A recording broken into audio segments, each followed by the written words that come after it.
안녕하세요. 서울 그랜드 치과 구강암외과 전문의 김준영입니다. 다들 사랑니 뽑으셨나요?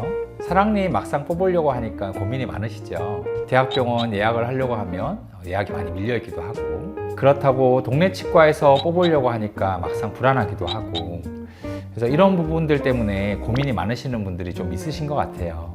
그래서 이번에는 구강암면외과 전문 입장에서 도대체 어디서 뽑으면 좋을지에 대해서 솔직하게 한번 얘기를 나눠볼까 합니다.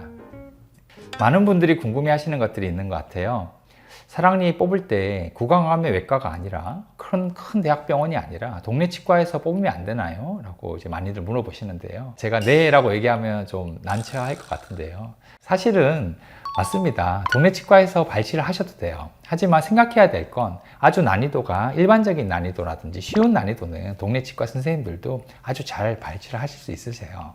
하지만 난이도가 좀 크거나 수평 매복이라든지 아니면 매복된 깊이가 깊다든지 아니면 주변에 해부학적 구조물이랑 연결이 돼 있어서 발치를 하고 나서 합병증이 예상이 된다든지 라고 할 때는 아무래도 경험이 좀 많은 이런 구강암면외과 전문의 선생님들한테 찾아가시는 게 조금 더 유리할 것 같습니다. 그럼 구강암면외과 전문의는 도대체 뭐가 다르길래 그렇게 말씀을 하냐라고 이제 물어보실 수도 있죠. 치과 영역에서 9개의 과가 있거든요. 전문 과목이. 그 중에 이제 구강암면외과 전문의는 일반적인 수술을 담당하는 과입니다. 아무래도 그러다 보니까 일반 레지던트라든지 이런 과정에서 굉장히 많은 지식을 습득을 해야 되고, 그리고 일도 굉장히 고되기도 하고요. 일반적인 큰 수술, 전신마취 수술부터 해서 이런 사랑니 발치나 낭종 제거술 같은 이런 국소적인 수술까지 모든 우리 얼굴뼈에 다루는 그런 수술을 다 담당하는 과다 보니까 아무래도 힘들기도 하고요. 저 같은 경우에는 이제 서울 아산병원에서 이제 수련을 하긴 했었는데요. 그 당시에는 교수님이 이제 3분이 계셨는데 각 연차별로 이제 수련의들이 1명씩밖에 없었어요. 이제 그러다 보니까 혼자서 모든 일을 다 해야 되는 그런 상황이 좀 있었어서 엄청난 양의 케이스를 많이 경험을 했었거든요.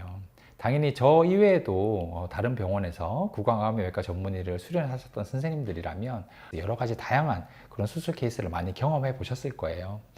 그래서 그런 부분들이 아무래도 일반적인 그런 치과의사 선생님들과는 그런 다른 부분이 좀 있는 것 같습니다. 사랑니 발치가 얼마나 어려운 수술인가요? 라고 이제 여쭤보시는 분들도 좀 있으세요. 네. 사실 구강암면외과 전문의 입장에서 보면 사랑니 발치는 아무래도 난이도가 되게 쉬운 케이스에 속합니다. 상중하로 따지면 하 정도 되는 건데요. 일반적으로 구강암면외과에서는 가장 이제 난이도가 높은 수술이 이제 구강암 수술이고요. 그리고 또 다들 아시는 이제 성형외 수술 같은 이런 양악 수술이 있습니다. 아무래도 생명과 직결되는 이런 수술이다 보니까 아무래도 그런 수술들이 난이도가 꽤 많이 높죠.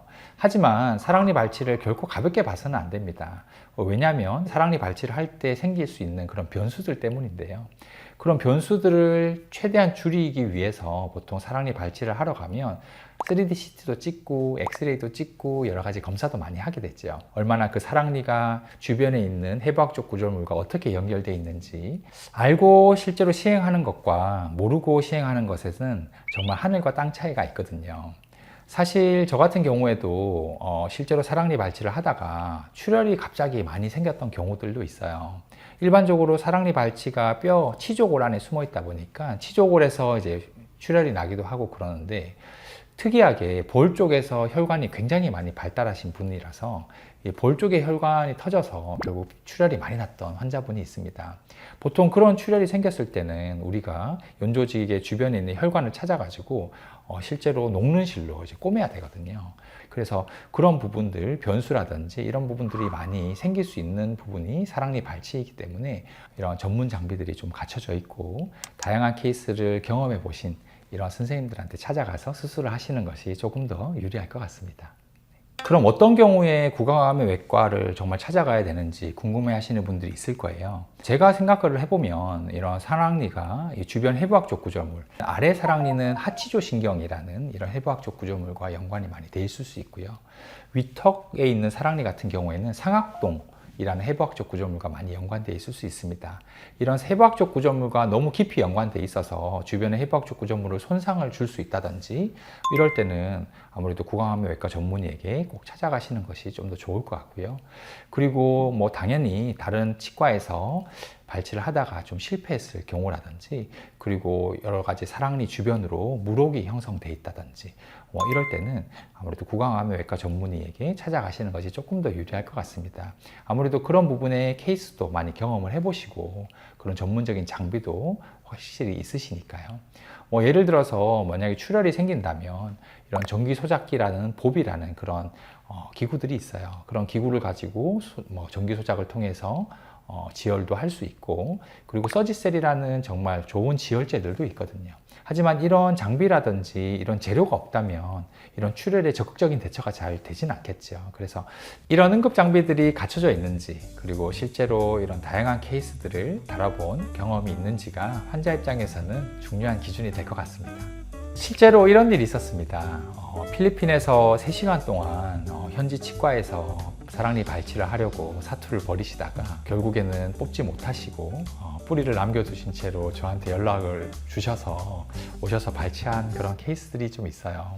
다음 편에서는 이 케이스를 포함해서 제가 직접 경험했던 이런 특별한 사랑니 케이스들을 제가 설명드리고 보여드리는 시간을 갖도록 하겠습니다. 이번 영상 어떠셨나요? 이번 영상 좋으셨다면 좋아요, 구독, 알림 설정 부탁드리고요. 혹시라도 궁금하신 내용 있으시면 댓글에 남겨주시면 제가 다음 영상 제작하는데 많이 참고해 보겠습니다. 네, 시청해 주셔서 감사합니다. 서울그랜드 치과 김준영이었습니다.